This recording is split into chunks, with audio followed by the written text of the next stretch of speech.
This video, I'm going to be sharing with you the 3 myths that Starseeds will never tell you. These are 3 things that many Starseeds may not even know, and I'm going to show you the truth about it all. Welcome back to another video. My name's Aaron, and I help people expand their consciousness. Now in this video, I'm going to be sharing with you the 3 myths for being a Starseed. These are the most common myths that I see, or the things that people think about Starseeds, when it's actually much different than the way that we normally stereotypically think about it. However, it gives us more of a basis for the way that reality works.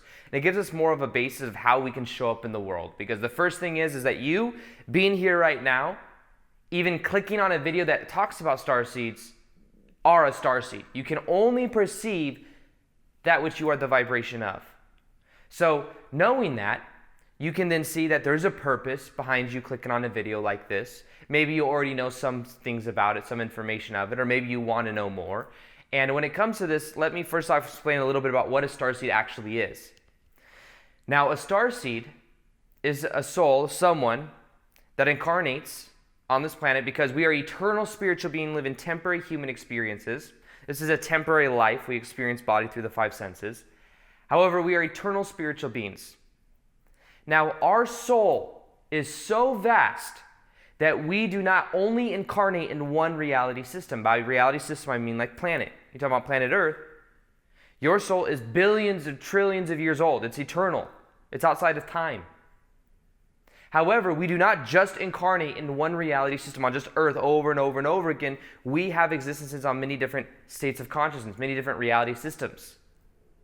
Now, what happens right now on the planet, and this is something I've shared in prior videos, is right now there's a mass consciousness awakening happening on the planet. The main reason you came here as a starseed was to go through this transition of consciousness. You knew that this would be a time of what is called harvest. There's a book, or 4 books, or 5 books, called The Law of One, which have been around since the 70s, the 80s. It's one of the most popular channel texts of all time. And it refers to this time on the planet called the harvest, which means that there is this raise in frequency where we have the ability to raise our consciousness to a new level. And as above, so below. So one of the reasons many of us are also here right now is because when we ascend from 3D reality to 4D reality, we also ascend from 5D reality to 6D reality. We upgrade, whatever the dimensional numbers is, we upgrade in higher states as well. So as above, so below.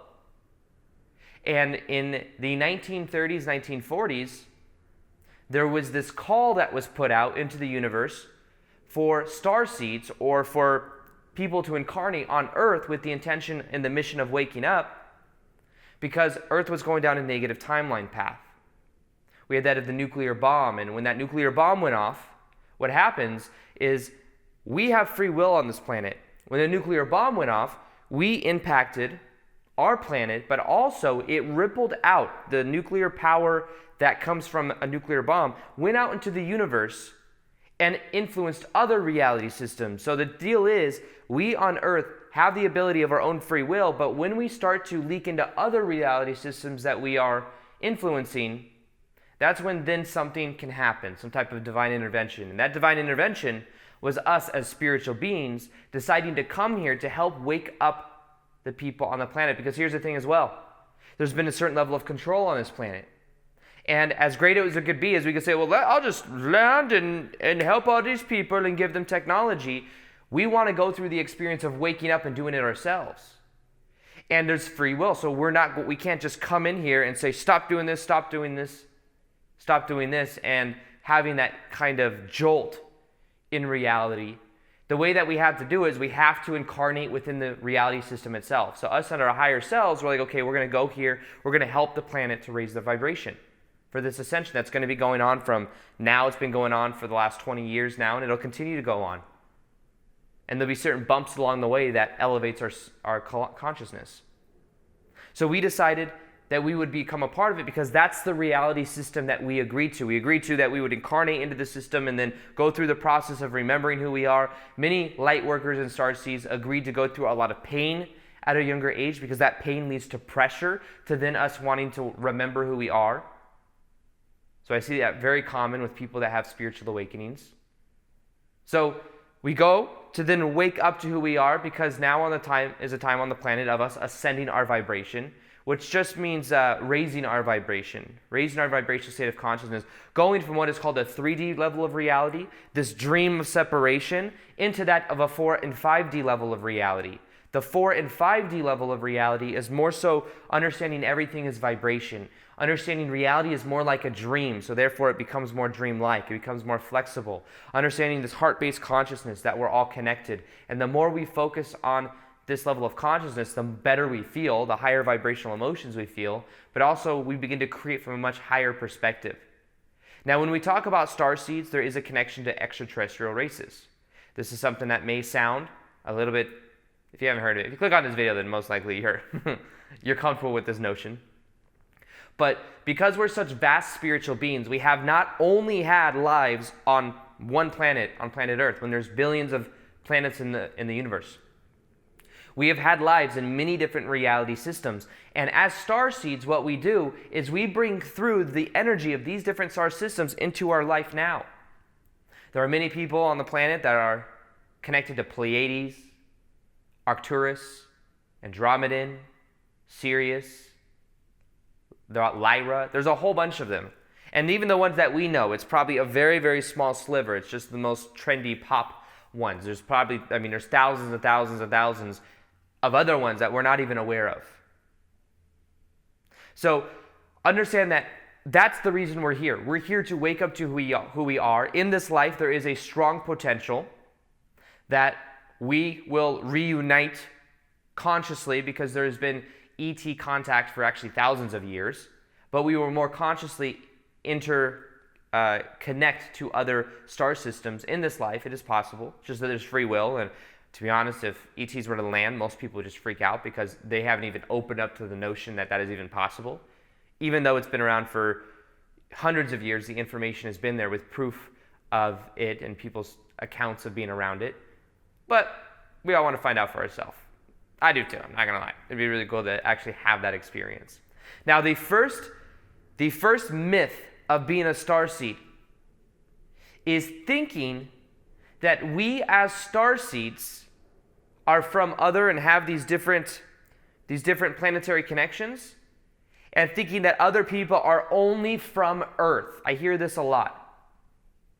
Starseeds are people that are aware of their connection to the stars, and they may be in this life bringing through the energy of the stars more consciously, but every single person on this planet is multidimensional, whether they are aware of it or not.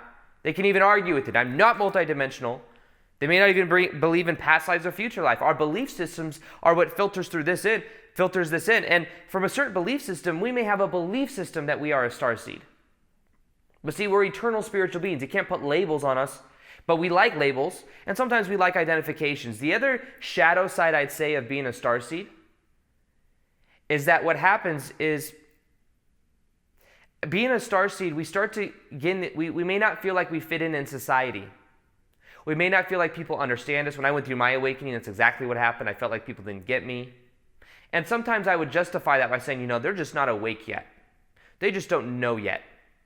And that was a way that I kind of cushioned me feeling alone or feeling like people didn't understand. But just as dangerous as having some identity, like, this is who I am, I'm a part of this group, and it then makes us feel separate from everyone else, the same thing can happen with that of starseeds and spiritual ego. So the key is to not become too identified with it. We can be proud of it, we can be aware of it, but also know everyone else on the planet is multidimensional, and they have connections to different planetary systems. Because we are eternal spiritual being having a temporary human experience. So that's something that we knew coming here, is that we were going to become more aware of it. And because the starseeds that are aware that they're starseeds now are just the ones waking up before everyone else. Think of it like that. We're waking up before everyone else so that we can give like this template for other people to wake up as well. So when other people are like, oh, I'm going through all this stuff, I don't understand what's happening, we can say, listen, it's okay. I've been through it as well. I know what it's like. And then they see, oh, well, this person's come a long way, or this person is a certain way, and they may want to become a part of that. They may want to learn more. It may pique their interest in a way. Most starseeds chose to grow up in families and around friends that maybe wouldn't get it. Because if we were all incarnated the same family, or like the same groups of family, there would be no learning for everyone else. It wouldn't spread the information. It wouldn't plant seeds as much. Because we was like, well, they just don't get it, just stay in a little tribe. But we individually chose families where we could be the one in the family to wake up, and then everyone else can kind of pop like popcorn around. So when it comes to starseeds, understand that every single person on the planet is multidimensional. And it's a dangerous thing to believe that sometimes we may be better than other people or more special. Now, there's nothing wrong with being special, but understand everyone is also, in a way, special, which I guess takes away from being the whole idea of the specialness. But it helps us have a more level playing field to where we don't develop a spiritual ego. Because I've seen some people that are light workers or starseeds are like, I'm a light worker, and you don't understand. I am a starseed coming from planet Pleiade. You see what I mean? It comes off, and it has this certain sense of pride that takes away from the understanding that we're all connected, and that we're all an aspect of this consciousness. The second most common myth when it comes to starseeds, and I've seen this and I've also been a part of this before, is believing that ascension, which is why starseeds came here, is to help ascend, thinking that ascension is about escaping this reality and going to a completely different reality. As if like there's these higher dimensions, that it's a separate place, and we are going to escape everyone else that's on the third dimension and go to this place. And in 2012, there were many, many people on the planet that believed this was going to be a planetary in-body ascension for those that were ready. So, when it comes to this, understand that you came here to transform yourself from the inside out in body. It's not about escaping. It's not about trying to go away. And I get it, like so many people have gone through things that they want to escape from the pain of the third dimension, the pain of the duality that is here, the separation, the anger, the lower vibrational emotions. I get it. But trying and waiting for some future event always keeps the transformation in the future. There are many people still waiting for an event to happen. Not to say that it won't happen, but what I'm saying is no need to wait for it. We are the event. It is happening now.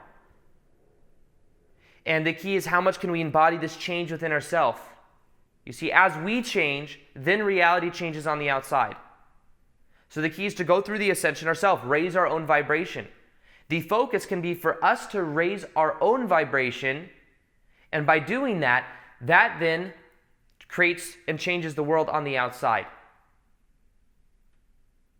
But you see, the first step with this is being aware of where our vibration is. And being aware of what we can cut out of our life that no longer serves us. Being aware of maybe habits that can help us to raise our vibration, like meditation. But it's not meant to be some escape, because the escape comes from a low vibration of resistance to the moment, of resistance to what is. And anytime we create resistance around what is, we create more of what is. Now soak in, integrate into the moment, and understand that everything is perfect the way it is, and that eventually there will be these upgrades in consciousness. But it's not about waiting for it. It's about embodying it now. Our body is going from a more carbon-based body to a crystalline-based body. The DNA is changing within us. We are becoming more of these higher vibrational beings, but it is going to be, it's almost like when you're working out. If you were to work out and you were to start to see a little bit of change in your body, you may not notice much of a difference because you see yourself in the mirror every day, but if you were to look at it from one moment to a year later, you could see a huge drastic change. I know sometimes when I'm cutting down, I'll go to the gym, people are like, whoa, you're looking really good. And I'm like, thanks. I thought I see myself every day, so I don't pay attention to it. And I've heard Bashar say as well, he said that if you were to take somebody from right now and time travel back to the 1800s, somebody right now would be glowing. We'd have such a bright aura that we would look like some enlightened avatar or something. That's how bright we would be because of the ascension and raise in vibration that has happened. Now, the third myth of starseeds is believing that you have a connection to only one star system. Now, recently, I went to a Bashar event. Maybe you may have heard me talk about Bashar event. I'm a big fan of Bashar. And been listening to it for years. I've been to a couple of his seminars where people go and you put your name in for a raffle, And if you win, then you get to ask Bashar a question. Like 15 people out of the 100 people there get to ask a question. Well, I went with Lior Alexandra, Victor Odo, Patty Odo, and I went. And when we went, Victor, Lior, and I all got to ask questions in the first half of the session. It was really cool. So Lior goes and asks a question, Victor goes and asks a question, I go and ask a question. And it was really cool, some of the answers that we got. Now, one of the questions Lior asked was which star system she has the connection to. And what Bashar said was Sirius, Arcturus, Pleiadian. He gave off like 3 or 4 different star systems. And Lior was kind of confused because she's like, oh, I thought it was kind of dissatisfying because I wanted to hear like one main one. But the thing is we are such vast beings that we can't just be from one star system. Imagine you've had millions of different lives in different reality systems. We may pick from certain star systems in this life that are relevant, but we are from many different star systems. On Earth, we are human. We are using the physical body that we have, which has with it the elements of Earth. However, as a soul, we have had experiences in many different realities. So one star system, there may be one that resonates for a period of time, maybe certain lessons that you're learning, and you may resonate with certain different aspects of you, but there are aspects of your own energy on many different reality systems. So to say, which one am I from, is a little bit irrelevant. So understand that there's periods of times we may have had in many different reality systems. So you are an eternal spiritual being, and the main message I guess I have for this video is don't limit yourself. Don't limit yourself in thinking that you're only from one place, or you only have one different connection, or that you're meant to escape this reality and go somewhere else. Understand it's much vaster than that. It's about embodying the present moment. It's about accepting who you are. Understanding you came here to make a change in the world. You came here to change yourself from the inside out, which then changes everyone else. Your version of everyone else. I'll say it like that. It changes what you put out is what you get back. And when you change yourself, it influences people at subconscious levels they may not even understand. So understand these are the 3 most common myths of that of starseeds. And that when you begin to become more aware, you begin to transform your life. And you begin to feel more connected to other people in it. And you really begin to tap into your mission as well. So something else I have is a free meditation. I help you to raise your vibration. If you listen for every day for 21 days, I think it'll change your life. It's in the top description box below. Also, I'll be doing more live Q&As on Instagram. So if you haven't followed me on Instagram yet, you can do so right here. I post twice a day there. And I also do live Q&As quite often. Other than that, I hope you enjoyed this video. Feel free to like this video if you liked it. Subscribe if you haven't already. Let me know what you think about starseeds. What are the common myths you see with starseeds? Go ahead and leave them below. I'd be curious to see, and I'll join you in the comments. Other than that, as always, peace, much love, and namaste.